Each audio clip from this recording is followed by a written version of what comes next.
কলকাতায় মহুয়া মৈত্রের বাবার বাড়িতে সিবিআই। দিল্লি থেকে সিবিআই টিম এসেছে মহুয়া মৈত্রের আলিপুরের বাড়িতে। তল্লাশি অভিযান চালাচ্ছেন সিবিআই আধিকারিকরা। এই বাড়িতেই মহুয়ার বাবা ও মা থাকেন। সংসদে ঘুষের বিনিময়ে প্রশ্নের অভিযোগ। সম্প্রতি মহুয়া মৈত্রের বিরুদ্ধে সিবিআই তদন্তের নির্দেশ দেয় লোকপাল আদালত। কলকাতায় মহুয়া মৈত্রের বাড়িতে পৌঁছেছেন সিবিআই আধিকারিকরা। ইতিমধ্যেই তল্লাশি অভিযান চালাচ্ছেন তারা। রিয়া মাঝি আমাদের প্রতিনিধি রয়েছেন ফোন লাইনে। রিয়া, সিবিআই সূত্রে কি জানতে পারছো? দেখো, তোমাকে জানিয়ে রাখবো যে তৃণমূলের কৃষ্ণনগর লোকসভার প্রার্থী ছিলেন মহুয়া মৈত্র। তার বাবা মায়ের বাড়িতে সিবিআই হানা। আজকে সকালেই দিল্লি থেকে একটি স্পেশাল টিম আসে সিবিআই এর, এবং তার যে আলিপুরের বাবা মায়ের যে বাড়ি সেই বাড়িতেই এসে পৌঁছায়, এবং সেই যে অ্যাপার্টমেন্ট, রত্নাবলী অ্যাপার্টমেন্ট, সেখানেই কিন্তু তারা যায়। এবং বাড়িতে এই মুহূর্তে আছেন তার মা, এবং তাকেই জিজ্ঞাসাবাদ করা হচ্ছে। মূলত যেটা জানা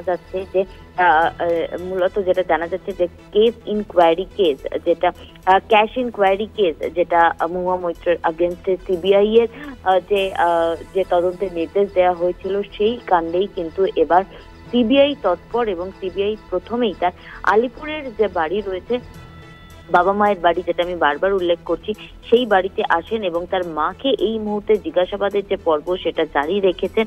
এবং পাশাপাশি তোমাকে জানিয়ে রাখবো যে মহুয়ার বিরুদ্ধে যে মূল অভিযোগ আনা হয়েছিল, যে দুবাইয়ের শিল্পপতি দর্শন হীরা নন্দির কাছ থেকে টাকা দিয়ে সংসদে প্রশ্ন করা নিয়ে, সেই নিয়েই কিন্তু মূলত যে প্রশ্নবাণের নিশানায় ছিল শিল্পপতি গৌতম আদানি। এবং অভিযোগ সবটাই প্রধানমন্ত্রী নরেন্দ্র মোদী এবং স্বরাষ্ট্রমন্ত্রী অমিত শাহকে অস্বস্তিতে ফেলার জন্যই সংসদে প্রশ্নগুলি করেছিলেন মহুয়া।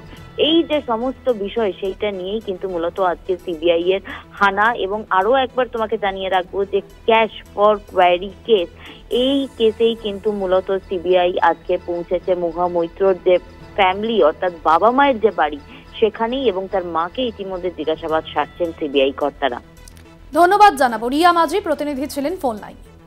দিল্লি থেকে সিবিআই টিম এসেছে আলিপুরের মহুয়া মৈত্রের যে বাড়ি, যেখানে তার বাবা ও মা রয়েছেন, সেখানেই গিয়েছেন তারা। তল্লাশি অভিযান সেখানেই চলছে। আলিপুরে মহুয়া মৈত্রের বাবার বাড়িতে তল্লাশি। সংসদে ঘুষের বিনিময়ে প্রশ্নের অভিযোগ। সম্প্রতি মহুয়ার বিরুদ্ধে সিবিআই তদন্তের নির্দেশ দেয় লোকপাল আদালত।